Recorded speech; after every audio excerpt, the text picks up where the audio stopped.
आज आपण काल्याच्या निमित्तानं या ठिकाणी अभंग जगतवंदनीय जगद्गुरु तुकोबरायांचा घेतला.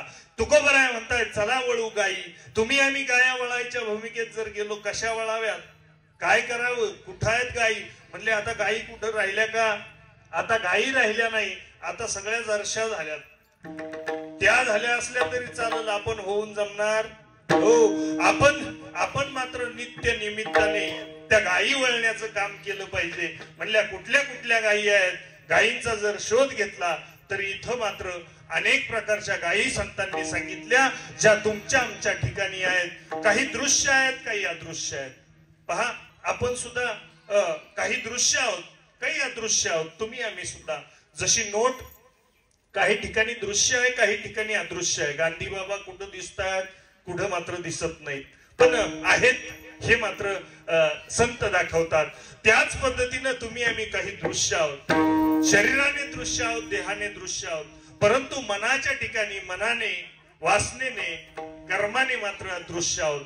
दिसणारं वेगळं आहे आणि असणारं वेगळं आहे. मन ज्यावेळेस त्या भगवंताच्या ठाई जाईल, भगवंताच्या ठिकाणी जाईल, मग मात्र ते अदृश्य भावना त्या भगवान परमात्म्यापर्यंत एकदा पोहोचली की मग मात्र त्याच्यामध्ये असणाऱ्या ओढाळ गायींना ओळायचं ताकद तुम्ही आम्ही वळण्याचा प्रयत्न करतो. प्रत्येकाला वाटतं आपण वळू, प्रयत्न करू. तिकडेही गाया सोडल्यानंतर प्रत्येकाला वाटत होतं आम्ही सुद्धा आमच्या गाया वळू शकतो, पण ते मात्र अशक्य आहे. कारण काही काही गाया अशा आहेत की ते चंचल आहेत. पण त्या चंचल कितीही असल्या तरी तुकोबारायांना विचारलं, म्हणलं या चंचल आहेत. तुका म्हणे मन चंचल हाती येईल गुरुच्या बळ. कितीही चंचल असलं तरी गुरुचं जर बळ तुमच्याकडे असेल, गुरुची जर ताकद नामरूपी तुमच्या बरोबर असेल तर मग मात्र भीती नाही. ए वासना ओढाळ गाय वासना ओढाळ गाय.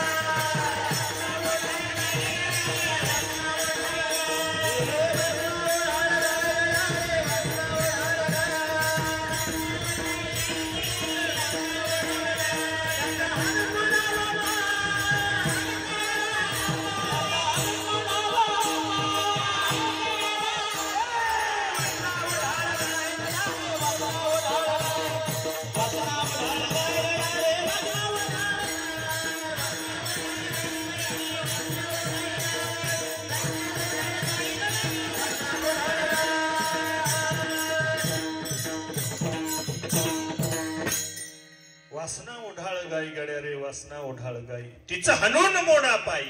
ती गायी जी आहे, वासना नावाची ओढाळ गायी आहे, मनेरी नावाची गायी आहे, अशा अनेक प्रकारच्या गाया शास्त्रकारांनी सांगितल्या. त्या गायांचं हनून पाय मोडावं लागेल, त्यांना आकळाव्या लागतील, त्यांना थांबवाव्या लागतील. अशा गाया मात्र तुमच्या आमच्या सत्तेत राहतीलच असं नाही. कारण बऱ्याच जणांनी प्रयत्न केले, बऱ्याच जणांनी ऐकलं, म्हटले हाडाचा वारकरी असल्याशिवाय जमत नाही, मग हाड खायला चालू केलं. म्हणजे हाडाचा अनेक प्रयत्न करतायत. मनाला सांगावं लागतो बाबा माळ घाल, पण ते घालीलच असं ते आवरत ते वढाळ आहे. आणि म्हणून अजून एक त्याच्यामध्ये युक्ती आहे, त्याच्यामध्ये गणित असं आहे की जीवनामध्ये हा संसार करत असताना, आपण संसाराच्या या राहडगाडग्यामध्ये जगत असताना घरामध्ये कर्ता पुरुष आहे. आता कर्ता पुरुष प्रधान संस्कृती आहे. याचं कारण जर पाहिलं तर एक मुलगी म्हणली, महाराज प्रत्येक वेळेस मुलींनीच का जावं नांदायला, कधीतरी त्यांनी पण यावं. म्हणलं तेही येतील, पण कधी येतील? ज्यावेळेस या अनेक नद्या समुद्राला जाऊन मिळायच्या बंद होतील त्या दिवशी ते नांदायला येतील. अलीकडे परंपरा खंडित झाली. काही घर जावई होण्याचा प्रयत्न करतात, पण असो, मला त्याच्याकडे जायचं नाही. तर कुटुंबामध्ये जो कर्ता पुरुष आहे त्याने केलेलं पुण्य, याच्यातलं अर्ध पुण्य हे घरातल्या स्त्रीला लागत असतं असं शास्त्राने सांगितलं. अर्ध पुण्य त्याला घरातल्या स्त्रीला भेटत असतं, परंतु घरातल्या स्त्रीने केलेलं पुण्य थोडंही त्याला भेटत नसतं. बरोबर? पुरुषानं केलेलं पाप हे स्त्रीला भोगावं लागत नाही, पण स्त्रीने केलेलं पाप मात्र पुरुषाला भोगावं लागतं. म्हणून आपल्या घरामध्ये असणाऱ्या स्त्रीकडं, आपल्या घरामध्ये असणाऱ्या पुरुषानं कसं वागावं, कसं जगावं हे मात्र भागवतानं सांगितलं, हे मात्र शास्त्रानं शिकवलं. त्या पद्धतीनं तुम्ही आम्ही जगणं गरजेचं आहे. वास्तविक पाहता अनेक सोप्या गोष्टी आहेत. सूत्र सांगत असताना साधू संतांनी सांगितलं, बाबा ज्याला मरायचंच नसेल त्याच्यासाठी सोपं सूत्र आहे, मरणच नाही. यमाचा पाहुणा व्हायचं नसेल ना, हो तू देवाचा पाहुणा होऊन जा. आणि देवाचा पाहुणा होऊन अमर व्हायचं असेल तर ते अमृतापेक्षा श्रेष्ठ आणि गोड असणारं नाम तुला घ्यावं लागेल. ते अमृताहून गोड असणारं नाम ज्या दिवशी तुझ्याकडे येईल, मग मात्र तुला मृत्यू हा विषय तुझ्याकडे राहणार नाही. आणि अशा पद्धतीनं शास्त्रकारांनी मला सहज जगण्याचा मार्ग दिला. भगवान परमात्म्याचा जन्म झाला. मायबाप जन्म झाल्यानंतर गाया वळायला भगवान परमात्मा जाणार आहेत. जन्म झाल्या जाणार नाही. तुम्ही अनेक दिवसापासून भगवंताची कथा ऐकताय, कशा पद्धतीने गेले. भगवान परमात्मा जन्माला आल्याबरोबर, हो जन्माला आल्याबरोबर त्याला उचलणं गरजेचं आहे. कोणाला? देवाला. देवाला आम्ही सगळ्याला उचलतो, संसाराचा कितीही भार असू द्या तो उचलतो, पण भगवंताला मात्र उचलत नाही. ज्यानं जी देवाची होती देवकी, तिच्या पोटी जन्माला आला आणि ज्याच्या डोक्यावरती तो देव स्थानापन्न झाला तो वसुदेव, वसुदेवानं त्याला उचललं. आणि उचलल्याबरोबर काय झालं तर खऱ्या अर्थानं त्या असणाऱ्या बंदीखान्यामध्ये त्या भगवान परमात्म्याला उचललं आणि यांची बंधनं गळून गेली. बाबा कमळापती, हो उचललेला कमळापती, पायीची बंधने गळती. तुम्ही आम्ही सुद्धा त्या भगवंताला शास्त्रानं सांगितल्या पद्धतीनं, सद्गुरूनं सांगितल्या पद्धतीनं जर त्याला उचललं तर बंधनं राहणार नाही, ती गळून जातात. आणि गळून गेल्यानंतर सगळे खेळ खऱ्या अर्थानं सुरू होतात. भगवंताला तिकडं नेलं, भगवंत इकडून तिकडं नेलं. कुठं? यमुनेतून पार करत असताना मथुरेतून गोकुळाकडे नेलं. कारण सुरुवात मथुरेतून होते. मनाच्या ठिकाणी निर्माण झालेला संकल्प गोकुळाकडे जात असताना इंद्रियांना दिलेले आदेश पाळण्याचं काम इंद्रिय, गोनाम इंद्रिय आणि कुळनाम शरीर हे करत असतं. म्हणून गोकुळामध्ये भगवान परमात्म्याचा जन्म झाला. भगवान परमात्मा लहानाचा मोठा व्हायला लागला आणि मोठा व्हायला लागलेला भगवान परमात्म्याला पहिल्या दिवसापासून प्रयत्न झाला. वास्तविक पाहता आज करतोय आपण काला. तुम्ही म्हणले भगवंताकडे गेले, काला कुठं झाला, कसला काला केला, समजलंच नाही. काला वास्तविक पाहता जर पाहिला तर 3 प्रकारचे काले शास्त्राने सांगितले. पहिला काला जो आहे तो दही दुधाचा, आई लहानपणे खाऊ घालते. दुसरा काला आहे तो काला आज आपण करणार आहोत. जीवाचा आणि शिवाचा जसा काला होणार आहे तसा लाही आणि दहीचा काला करत असताना गाडगं हे शरीराचं प्रतीक आहे. त्याच्यामध्ये जीव आणि शिव, दही नावाचं शिव आहे आणि जीव नावाची लाही आहे. इथेही संतांनी काला करून दिला. तो काला वाटण्याचं काम संत करतात. आज सुद्धा पंढरपुरामध्ये एकच टाळी झालेली आहे आणि एकच टाळी झाली.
आणि खऱ्या अर्थानं संत होऊन भगवान परमात्मा तुमच्या आमच्या जीवनात येतो. माझ्या विठोबाचा कैसा प्रेम भाव आपणची देव होय गुरु.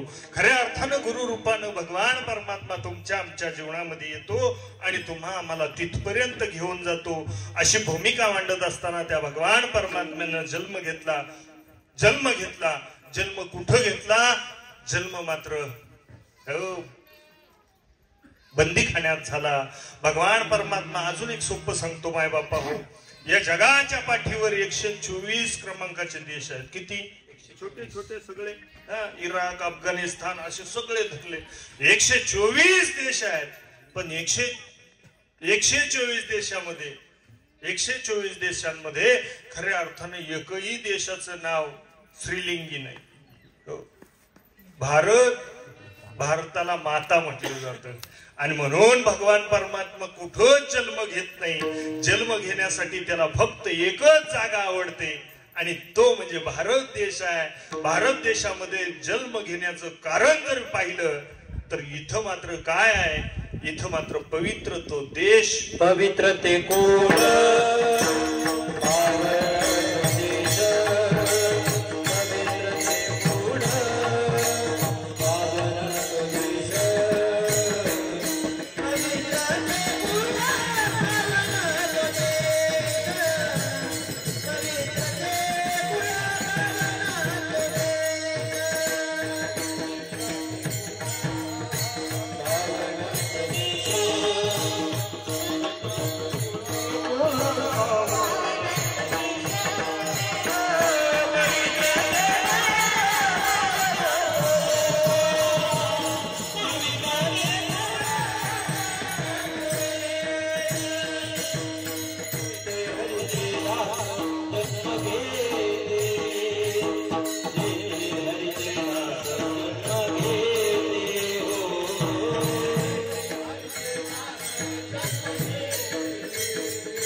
देशामध्ये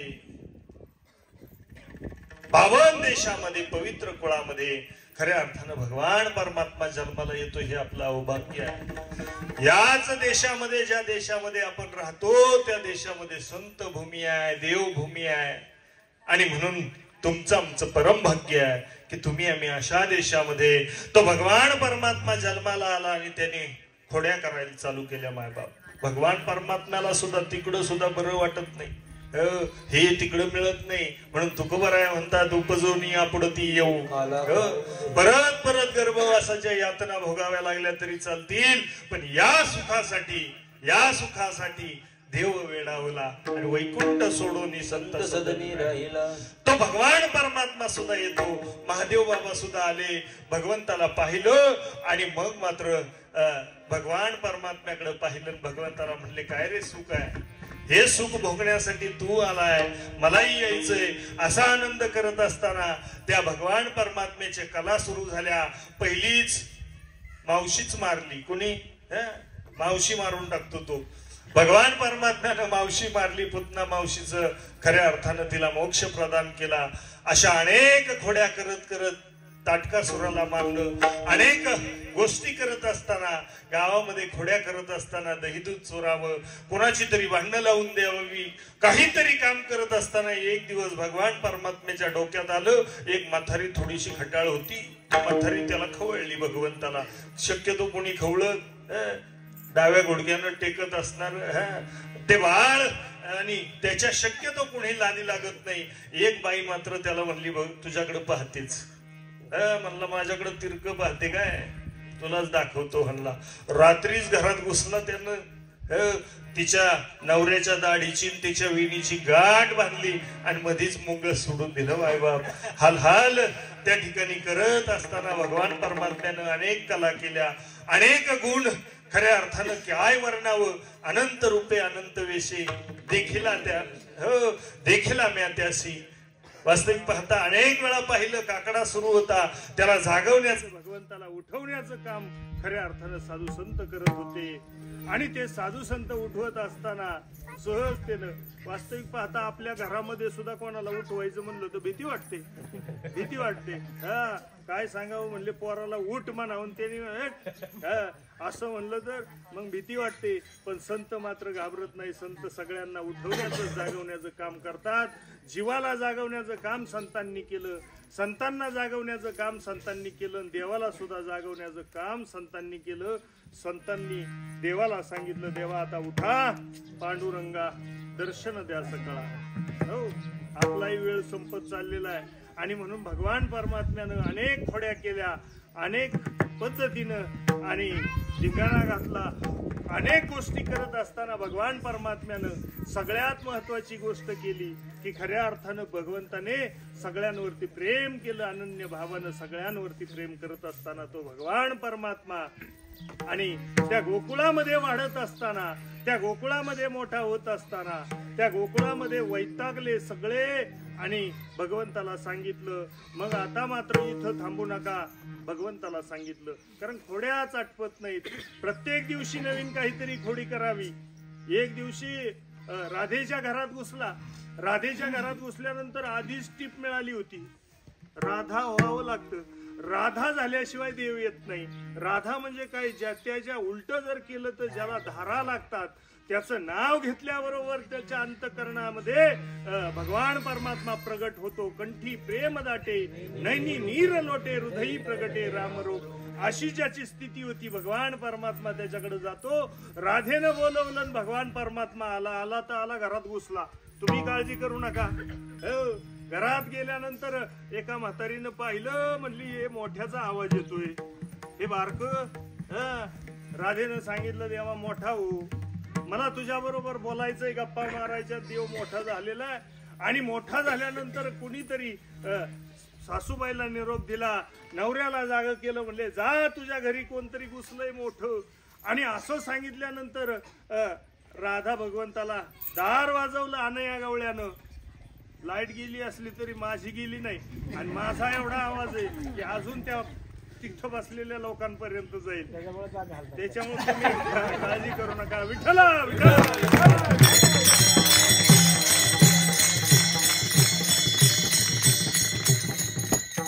काय सांगत होतो म्हणा कीर्तन.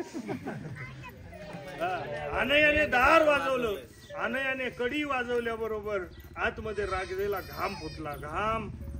राधा म्हणते, भगवंता कुणीतरी आलंय, दार वाजवतोय. भगवंता आता आता आता बारीक हो, आता बारीक हो भगवंता, विनंती करते. अनया आलेला आहे, दार वाजवलेला आहे. भगवान परमात्मा राधेला सांगतो, राधे मला मोठं होता येतं, अनेक जणांना मोठं करता येतं, मोठ्याचं बारीक होता येत नाही. आता मात्र राधा डोळ्यात अश्रू आले आणि भगवंतासमोर हात जोडले. भगवंता आता परीक्षा घेऊ नको. माझ्या आयुष्याची, माझ्या संसाराची वाट लागण्याची शक्यता आहे. भगवंता आता माझी एवढी विनंती भगवंता आहे, ज्या पद्धतीनं दररोज ही कथा होत असताना माझ्या ताईनं त्या भगवंताला विनंती करावी, भगवंता अरे काय करू मी, माझ्या अंतःकरणामध्ये इच्छा आहे की तुझी कथा माझ्या दारामध्ये व्हावी. अखंड प्रयत्न करते, परंतु कुठे यश मिळत नाही रे देवा. हिला फोन करेल, तिला फोन करेल, प्रयत्नांची पराकाष्ठा होते. भगवंता आता तरी ऐक रे, ऐक भगवंता. लहान जर झाला नाहीस तर माझ्या प्रपंचाची वाट लागेल. भगवंता कुणीतरी आलंय. देवाला विनंती केली, माय बाबा मला सांगायचंय तुम्हाला, मोठं सगळ्याला होता येतं. तुम्ही जन्माला आल्यापासून तुम्ही आणि आम्ही मोठं होण्याचा प्रयत्न करतोय, परंतु मोठं ज्याला होता येतं तो जीव आहे. आणि ज्याला छोटं होता येतं, ज्याला लहान होता येतं तो देव आहे. म्हणून भगवान परमात्म्यानं परीक्षा पाहिली. त्या राधेच्या डोळ्यामध्ये पाणी पाहिलं आणि भगवंतानं पटकन आपलं स्वरूप सूक्ष्म केलं. माय बापा हो, अनयानं दार उघडलं. आतमध्ये आल्यानंतर अनया पाहतो, अरे हात काळा आहे, हात कृष्ण आहे. अरे मी उगाच संशय माझ्या पत्नीवरती घेतो, हा संशय दूर करण्याचं काम भगवान परमात्म्यानं केलं. म्हणून जीवनामध्ये मोठं होता येईल का नाही हे पाहू नका, व्हावे लहानाहूनही लहान, अरे छोटे व्हा आणि जीवनामध्ये परमार्थ स्थितीचा आनंद लुटणं गरजेचं आहे. ते शास्त्र शिकवतंय. आता मात्र गावामध्ये सगळे कंटाळले. आता त्या भगवान परमात्म्यानं अनेक जणांच्या खोड्या केल्या. खोड्या करून करून थकलेला भगवान परमात्मा एक युक्तिवाद सांगत असताना त्या भगवान परमात्म्याच्या खोड्या संपत नाहीत. आता काय करावं, तर मग मात्र आता सगळ्यांनी गाऱ्हाणं घेऊन आणि यशोदा मैयाकडे गेलेल्या यशोदेला विनंती केली, यशोदे तू आम्हाला सांग आता इथं राहावं. यशोदे कृष्णाला सांगावे,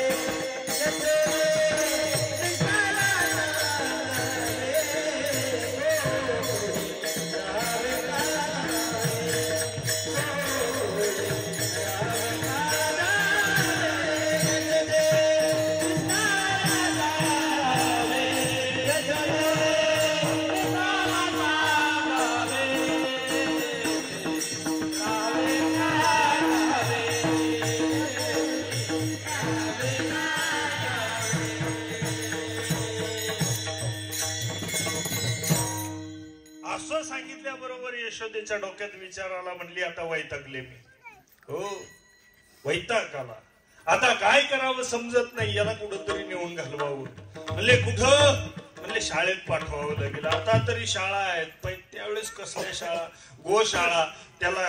आणि मग भगवान परमात्म्याला सजवलं, नटवलं, मस्त सुंदर सजवलं. सजवणं तरी काय, शाळेमध्ये जर भगवंत काही करायचं असेल तर सगळ्या आयांना वाटतं माझ्या त्या मुलाला कृष्ण बनवावं, कारण जास्त खर्च नाही. कमरेला एक उपकरण बांधलं, त्याच्यात एक बासरी अडकवली, डोक्याला मोरपीस लावला, कृष्ण तयार. साधं डोळा आहे पण प्रेमळा, प्रत्येकावरती प्रेम करतो. आणि असा असणारा तो भगवान परमात्मा आता घराच्या बाहेर, गावाच्या बाहेर काढावा. मग मात्र त्याने सांगितलं, सौंगड्याओ आता थांबण्यात अरे गाया घेऊन सारे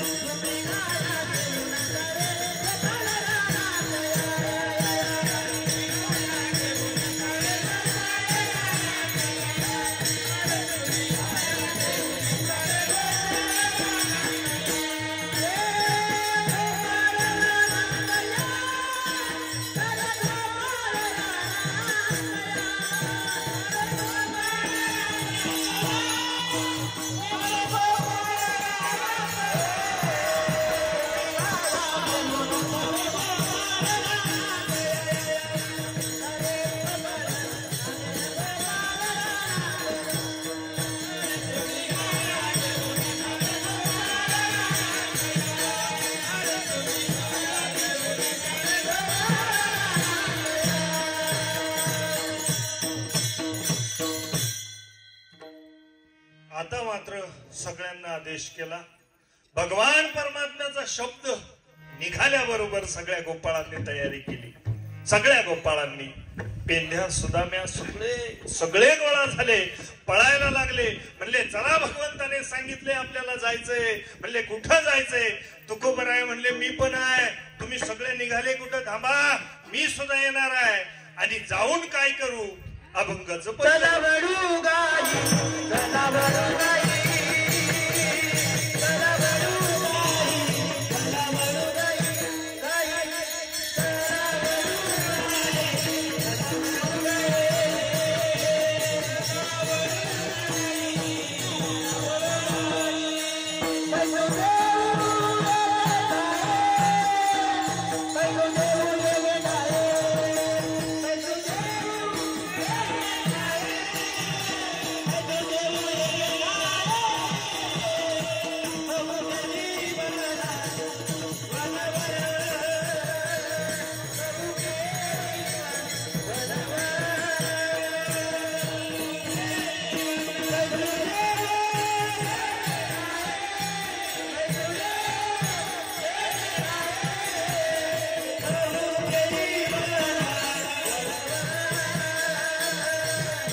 भगवान परमात्म्यानं तुकोबराय म्हणतात चला वळू गाई बैसू जेवू एके ठाई तिकडं गेलं की निवांत होईल गड्याव. पण तिकडं जायच्या आधी जसं तुकोबराया आणि ज्यावेळेस वैकुंठ गमन करत असताना स्वर्गात मुक्कामी थांबले तिथं सुद्धा चित्ताला स्थिरता नाहीये. हो विधेयी असणार व्यक्तिमत्व पण तिथं गेल्यानंतर सुद्धा चिंता वाटली कोणाची. अरे म्हणले या जगाचं कल्याण कशानं होईल. तिथं गेल्यावर चिंता आहे. भगवान परमात्म्याला सुद्धा वाटलं आता जायचंय रानात गेल्यानंतर तिकडलं काम करायचंय पण आता इथं मात्र एक गोष्ट शिल्लक राहिली. अरे यांना सगळं शिकवलं पण परमार्थ शिकवत असताना परमार्थामध्ये प्रबोधाची स्थिती शिकवायची राहून गेली. या गोकुळवासियांना ती स्थिती जर कळाली नाही तर मग मात्र जमणार नाही. म्हणून सगळ्या गोपाळांना गोळा केलं. गड्या हो भक्ती करायची राहिली बरं आपली. या असणाऱ्या गावकऱ्यांना या असणाऱ्या गोकुळवासियांना खऱ्या अर्थानं भक्तीचं महत्व समजावं लागेल. म्हणले काय करायचंय देवा खरं सांग. देवानं सांगितलं बऱ्याच दिवसापासून आता तूप लोणी आपल्याला मिळत नाही त्याचं कारण काय. म्हणले काय कारण आहे देवा. त्या म्हातारीने सगळ्यांचं एकत्र केलंय बचत गटाची अध्यक्षच झाली आणि सगळं गटच गोळा केलंय एकाच घरात घातलंय 7 कुलप लावून 6 कुलप लावून बाहेर बसली म्हातारी दारात राखणाला. म्हणले बसू द्या हरकत नाही तिचं काम तिला करू द्या आपण आपलं काम करू. म्हणले काय करावं. देव म्हणला एक काम करा चला आपण तयारीला लागू. म्हणले काय काय तयारी असते. वारीला जायचं तयारी ज्याची त्याची वेगवेगळी आहे. म्हणले भगवान परमात्म्याने सांगितलं माती हातात घ्या. म्हणले कशाला. म्हणले एखादी जर पळत पळत आली धरायला लागली तर तिच्या डोळ्यात टाकायची. म्हणले मग तिने जर चष्मा लावलेला असेल तर देव म्हणला तुला का करायचं त्याचं मी बघतो. म्हणले काही जणांनी सराटे घ्या. म्हणले सराटेच का दुसरे काटे मोठे मोठे जमणार नाही का. देव म्हणला ते जमणार नाहीत कारण सराटे असे आहेत कसे टाकले तरी सिधेच आहेत. मांजरावानी कसंही फेका असं उलट फेकलो पायावच पडतोय. सराटे तसेच आहे. मग ते सगळे साधनं गोळा केली वारकरी गोळा केले असे टाळकरी जमा केले. म्हणले चला आपण दिंडी काढू. त्याच्याशिवाय म्हाताऱ्या नादवं दिंडी काढू. म्हणले दिंडी काढल्यानंतर म्हातारी शांत बसेल आणि म्हातारीने एकदा शांत झाली तिला शांत केली की मग आपल्याला मोकळं. म्हणले देवा कसं काय. म्हणले मी करतो करतो अन्यथा करतो असणाऱ्या भगवान परमात्म्याला अशक्य काय आहे. काय अशक्य आहे. तुम्हा आम्हाला हा देह दिलाय कुणी त्यानंच दिला. या आयुष्यामध्ये आल्यानंतर कर्म करण्याची मुभा तुम्हाला आम्हाला त्यानेच दिली. अरे त्याच्या एवढा अलिप्तवाद दुसऱ्या कोणामध्ये नाहीये. आपण जर एखाद्याला काही वस्तू दिली ना आपण मागच्या वर्षी म्हणलं गाडी देता का 8 वेळा आपण म्हणले जपून वापर. महाराजांना म्हणलं पकवात देता का. महाराज म्हणले शाई पडली तर तुझ्याकडे बघल. हो बाबांना म्हणलं हार्मोनियम ते म्हणले ते स्वर व्यवस्थित जपावे लागतात. आपण एखादी गोष्ट जर कोणाला दिली तर त्याच्याविषयी किती सतर्क असतो. भगवान परमात्म्यानं अख्खा देह दिला तुम्हाला कधीच डिस्टर्ब केलं नाही. तू असं कर कधी येऊन देव म्हणलाय तू माळ घाल तू वाईट करू नको अलिप्त आहे. त्याला विचारलं भगवंताला अरे का कधीतरी त्यांना जागे करीत जा. भगवंत म्हणतो तो स्वतंत्र त्यांना दिलंय मला गरज नाही त्या गोष्टीची. अलिप्तवाद खऱ्या अर्थानं भगवान परमात्मा कारण भगवंत म्हणतो मी त्यांना सांगितलंय जो खऱ्या अर्थानं जर हे मजचिस्तव झाले बरी म्या नाही केले ऐसे जाने जाणीतले तो सुटला. असा अलिप्तवाद सांगत असताना भगवंताने सांगितलं की बाबा हो तुमच्या कर्मामध्ये डिस्टर्ब आणि भगवंत करत नाही. असो सगळे गवळी आणि गोपाळ मंडळी सुरू उभी केले. टाइम संपत आल्यामुळं पटपट सगळे गोळा झाले. हाका मारल्याबरोबर हाके सरशी उडी मारायचं काम त्याचं आहे. गोपाळ तेवढेच वेगानं जमा झाले आणि मग यांची दिंडी निघाली. काय करावं म्हणले चला कुठंतरी दिंडी काढावी. म्हाताऱ्या थोड्या शांत झाल्या की चोरी करायची आजची पद्धत मात्र वेगळी आहे. कारण प्रत्येक वेळेस बनवलेली नवीन पद्धत ही फक्त भगवंतानेच जाणावी आणि म्हणून ती पद्धत बनवत असताना सगळ्यांना गोळा केलं. म्हणले चलायचं का. म्हणले चला आणि वारी सुरू झाली. दिंडी काढली. कुणी गोपाला गोपाला म्हणतंय कुणी हरे राम म्हटलं की तिसरंच म्हणतायत असे सीताराम माऊली ज्ञानोबरायांचा घोष केला की तिसरंच म्हणतंय. असा घोष न करता सगळ्यांनी एका सुरात म्हणले आपण दिंडीचं नियोजन केलंय. म्हाताऱ्यांना वाटावं भक्तीत गुंतले आणि गुंतल्यानंतरच काटा काढता येतो. आणि म्हणून सगळ्यांनी म्हणले झाले का सज्ज, विनेकरी घेतले का, पखवाजवाल्यांनी पखवाज लावलाय का विचारलं सगळ्यांना. सगळे तयारीत आहे. टाळकऱ्यांना म्हणले करायचं सुरू, म्हणले हरकत नाही, म्हणले सुरू करा. ज्ञानोबा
विचारायला लागल्या काय गो वाचते मुंडेकर वस्तू झालेत ना गोळा.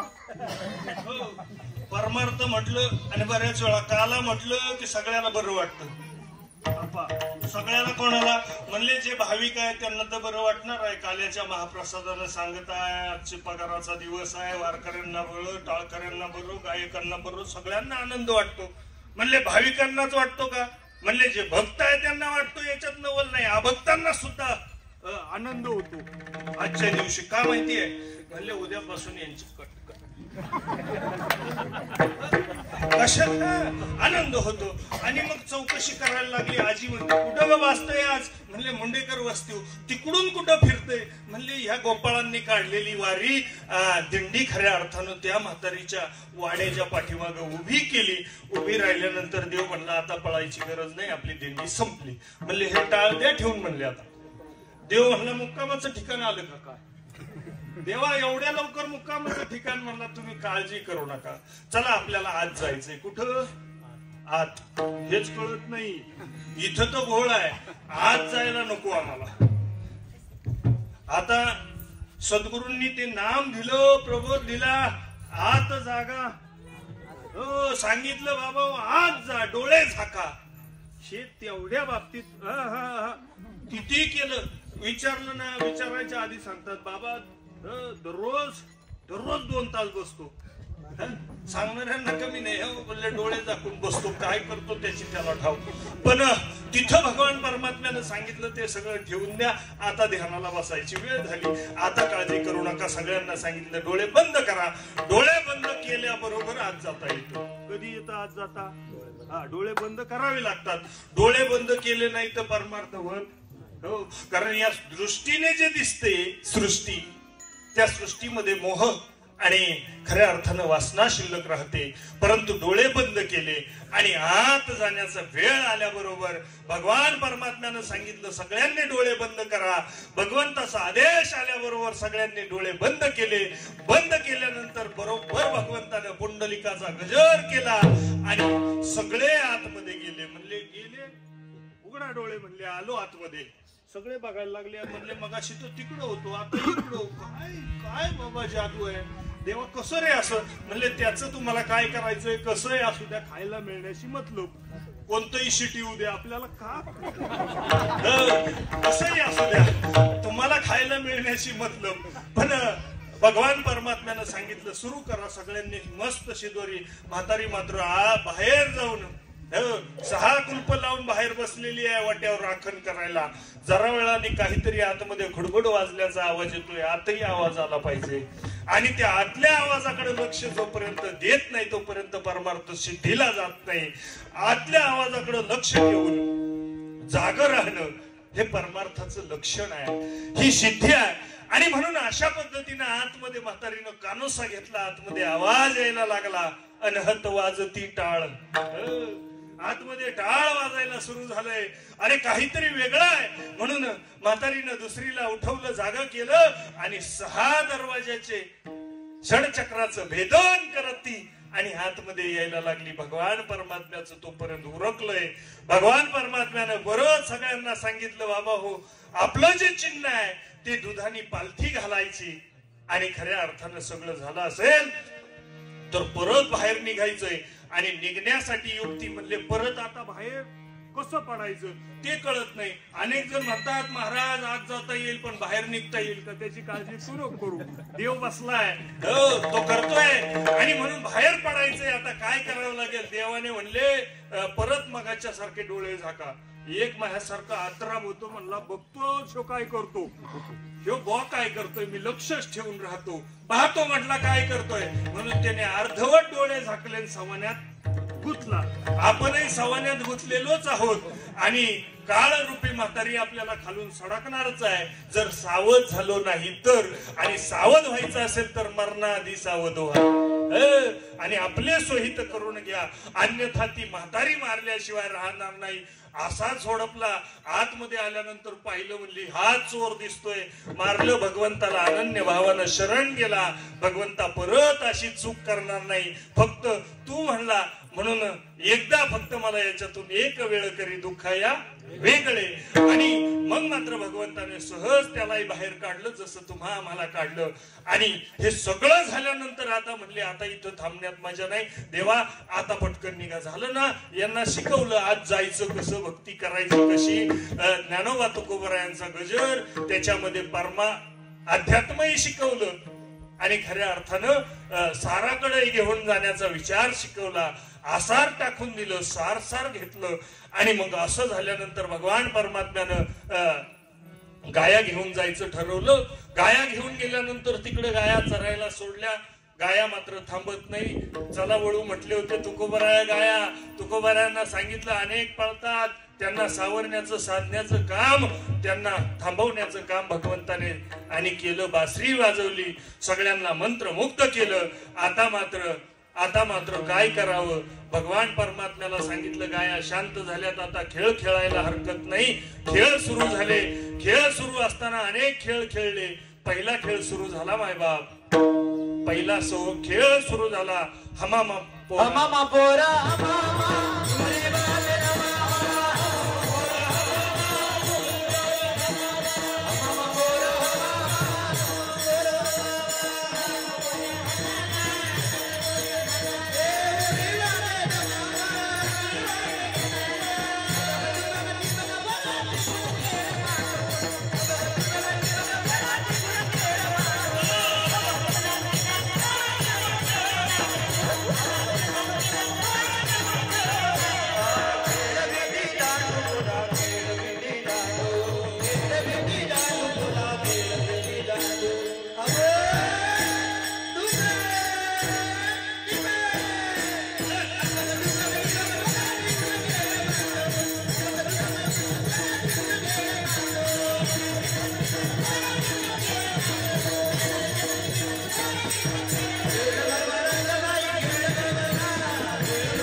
कानाला बरं वाटलं असलं तर टाळ्या मनानं वाजवावं त्यांच्यासाठी. करत एवढे सगळे जीवाचा आकांत करून प्रयत्न सुरू आहे. कशासाठी हे मात्र मलाही अजून समजलं नाही. असो हरकत नाही. जेवणामध्ये काय सांगत होतो? कीर्तन. पहिला खेळ सुरू झाला महाराज. हमामा पोरा हमामा आणि घुमरी वाजे घमामा. परमार्थातला पहिला खेळ सद्गुरूनं ते शिकवला. हमामा सुरू एकदा झाला की परत थांबायचं, जोपर्यंत घुमरी वाजत नाही. पहिला खेळ आहे. परमार्थातला सुद्धा भक्तीतला सुद्धा तेच करून भगवान परमात्म्यानं दाखवलं. आमचं भक्त लक्ष नाही, आम्ही नको त्याच्याकडे पळतोय सैराट. जीवन तुमचं आमचं व्हायला नको. आणि म्हणून शास्त्रकारांनी परत परत संत जे जन्माला येतात आणि तुम्हा आम्हाला मार्गदर्शन करतात. माय बापाओ, असे खेळ खेळत असताना अनेक खेळ खेळले. आता जो सगळ्यांचा आवडता खेळ आहे, वास्तविक पाहता आजची परिस्थिती बदलत चालली आपा. कारण आपण कोणाला तरी पूर्वी आपण कोणाला तरी चांगलं मानायचो. एखादा हिरो, हा कुणी पण एखाद्या विषयी आपल्या मनात अंतकरणात प्रेम भाव निर्माण झाला. आज परमार्थाला लागल्यानंतर सद्गुरू आवडायला लागले. पण काल आपल्याला एखादी हिरोईन एखादा हिरो आवडत होता. आजकालचे नवीन मुलं त्या हिरोला आणि हिरोईनलाच मानतात आणि त्यांच्या पाठीमागं कोणी आजकाल स्वामी विवेकानंदांना मानणारा विद्यार्थीच मला शाळेत सापडेला. मग त्या हिरोला मानल्यानंतर तेच संध्याकाळी सांगतोय विमल खाऊ, ते सांगतोय रमी खेळू, ते सांगतोय आणि आम्ही त्यांना आयडॉल मानतोय. ते शिकवतात. आता काय करतील नवीन पिढी. मग अशी परिस्थिती झालेली आहे. परंतु त्या काळामध्ये सुद्धा चेंडू फळीचा खेळ होता. खेळ खेळत असताना भगवान परमात्म्याने हातामध्ये बॅट घेतली आणि फळी घेतली आणि समोरच्याला सांगितलं टाक चेंडू. चेंडू टाकल्याबरोबर चेंडू मारला भगवंताने. चेंडू उडाला आणि तसाच बुडाला.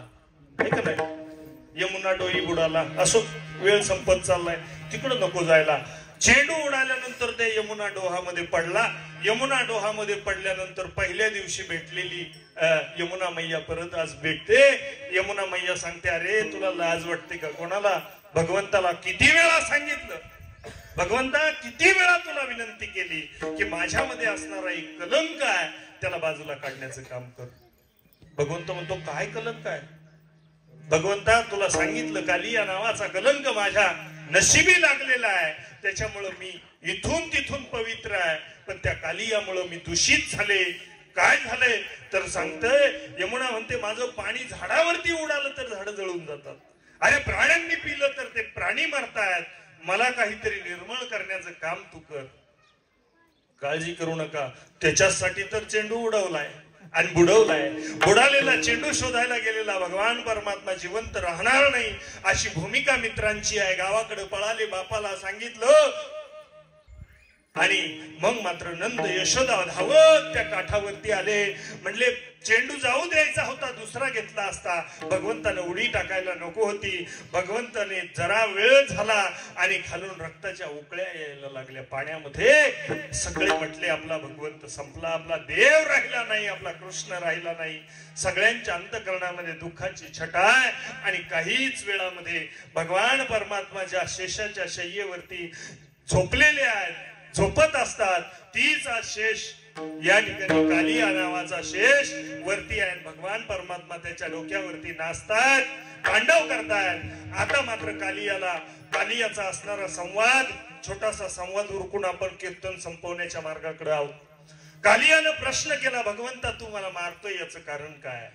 भगवंत म्हणतोय, अरे या यमुनेला तर त्रास दिला, पण माझ्या असणाऱ्या परिवाराला, माझ्या असणाऱ्या गायागुरांना, माझ्या असणाऱ्या पशु पक्ष्यांना, माझ्या असणाऱ्या सगळ्या सृष्टीला त्रास देण्याचं काम तू करतोय.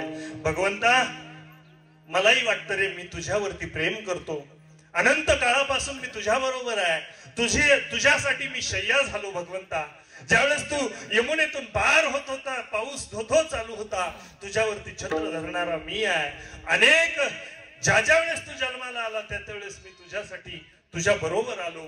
आजही मला वाटतं तुझ्या आवडत्या सगळ्यांच्या वरती प्रेम करावं, सगळ्यांना प्रेम द्यावं. मलाही मला वाटतं त्यांना अमृत पाजावं. पण भगवंता एकच माझा प्रश्न असा आहे, हे शरीर मला जे दिलं ते कुणी दिलं रे भगवंता? भगवंत म्हणतो मी दिलं. या शरीरामध्ये दिलेले 2 दात कुणी दिले? भगवंत म्हणतो मी दिलं. भगवंता त्या दातामध्ये भरलेलं विष कुणी भरलं. मग मात्र भगवंताची मान खाली झुकते. भगवंत म्हणतो ती सुद्धा कृपा माझीच आहे. भगवंता मला प्रश्न असा विचारायचा आहे, जर त्या दातामध्ये विषाच्या जाग्यावर तू जर अमृत भरलं असतं मी सगळ्यांना अमृत पाजलं असतं. पण भगवंता तू त्याच्यामध्ये विष भरलंस. त्या विषाचा प्रादुर्भाव होतोय. आता तुला मोक्ष द्यायचा असेल तर मोक्ष दे, पण याच्यामध्ये माझी काहीही चूक नाही. ते मात्र भगवंता विसरू नकोस. एक अनन्य भावानं त्या भगवंताकडे नजर त्या कालियानं टाकली आणि आपला प्राण सोडला. मायबापा हो, मला सांगायचंय की प्रत्येक गोष्ट जी होत असते ती त्याची इच्छा असते आणि त्याच्या इच्छेशिवाय इथं काही होत नाही. मलाही वाटत होतं चांगलं कीर्तन ऐकावं, ताईंच्या मुखातून निघालेले शब्द माझ्या कानावरती पडावेत, पण भगवंताची इच्छा मात्र वेगळी होती. आणि म्हणून तुमच्या समोर हे 3.5 हाताचं मढ उभं केलं आणि तुमच्या समोर बोलण्याचा प्रयास केला. मायबापा हो, असे अनेक खेळ खेळत असताना आता मात्र पळून प्रियंका ताई दमली असेल, सगळे मुंडेकर कुटुंब थकलं असेल. भगवंताचं प्रेम, भगवंतावरती असणारं प्रेम पळवत होतं. आजपर्यंत कथेसाठी सुरुवातीपासून असणाऱ्या अडचणी संपत आल्या. भगवंत आज कुठंतरी चांगल्या स्वरूपामध्ये आज कथेला रूप आलं आणि भगवंत लगेच संपवायचं का रे? हे संपवून टाकशील तर आम्ही वर्षभर तुझी वाट पाहायची का रे? भगवंता काय करावं? आता मात्र खूप सीन झाला. तुकोबराय म्हणतायत अभंगाच्या दुसऱ्याच्या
बाबांसाठी एकदा जोरदार टाळ्या वाजव.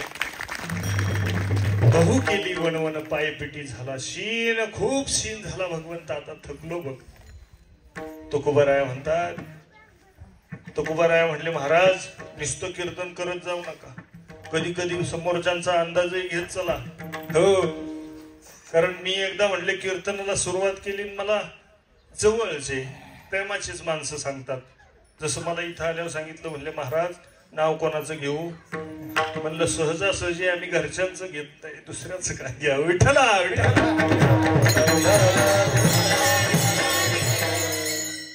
तुकोबराय म्हणले एकदा मला कीर्तन करायला सांगितलं जवळच्यांनी. म्हणले महाराज आज असं कीर्तन करा, न भूतो न भविष्यती. तुकोबराय म्हणले रामकृष्ण हरी चालू झालं रात्री 9 वाजता आणि पहाटे 4 वाजेपर्यंत रामकृष्ण हरी सुरू होतो. म्हणले डोळे उघडले पाहिलं तर एकही नव्हतं. एकच जण आपासारखं पुढं बसलेलं होतं. म्हणलं काय भाविक आहेत आपा? म्हणले महाराज एकच उडी मारायची उशीर होती. बरं झालं माझ्या गोंगडीसाठी थांबलो. तुकोबा राय म्हणले पुढच्यांचा अंदाज घ्या आणि पुढच्यांचं जर लक्ष नसेल तर तुम्ही अमृत देऊ नये, उपयोगाचं नाही. कसं काय? तर तुकोबा राय म्हणतात अभंगाचं 3रं चरण. खांदी भार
खांदी बहार पोटी बोट काय खेळायचे सुख. काय झालं?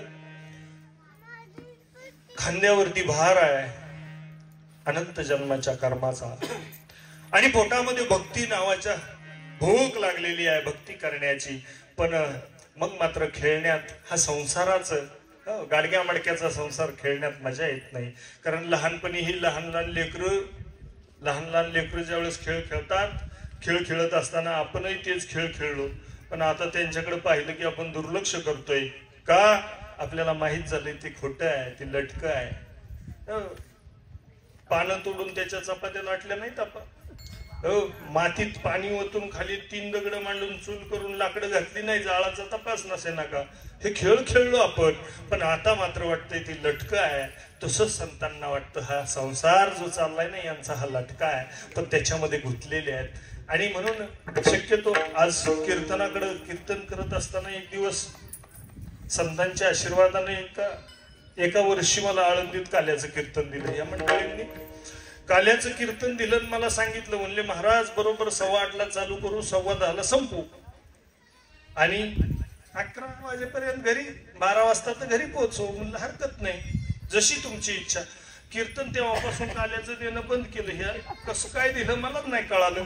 कीर्तनामध्ये डोळे बंद केले, कीर्तन चालू झालं. मी फक्त ऐकून होतो की रामदास बाबांचे 6-7 तास कीर्तन चालायचे, ऐकून होतो. पण त्या दिवशी काय झालं मला कळालं नाही. डोळे बंद झाले, कीर्तन चालू झालं.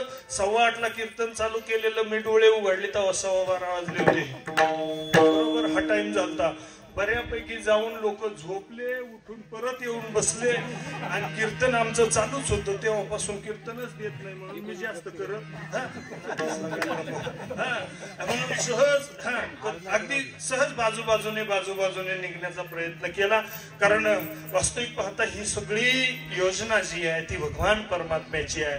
भगवान परमात्मा आपल्यावरती केलेले उपकार वास्तविक पाहता महत्वाचे आहे. काय सांगावं, आज त्या चंद्रभागेमध्ये चाललेला टाळांचा निनाद कानावरती पडतोय. त्या भगवान परमात्म्याची केलेली स्तुती, त्या भगवान परमात्म्याचं केलेलं भजन आणि त्या पंढरीत मध्ये त्या पांडुरंग त्या विटेवरती उभा आहे आणि सगळ्या भाविकांकडे पाहतोय प्रेम भरे नजरेनं. भावानं तो वाट पाहणारा, युगानुयुगे वाट पाहणारा तो भगवान परमात्मा आज मात्र आषाढी कार्तिकी विसरू नका मज सांगत से गुज पांडुरंग. खऱ्या अर्थानं तो सांगतोय की मला विसरू नका. कारण प्रत्येक जण मला दुःख सांगायला येतंय. देवा सांगू सुख दुःख, मला मात्र दुःख विचारायला, माझं मात्र अंतकरण विचारायला कुणी येत नाही. भगवान परमात्म्याच्या अंतकरणामध्ये भाव प्रेमाचा लोट वाहतोय आणि तो लोट आपल्यापर्यंत पोचावा असं जर वाटत असेल तर एकदा हात वरती करा आणि भगवंताचं भजन करू.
कृतकृत्य झालो, इच्छा केली ते पावलो.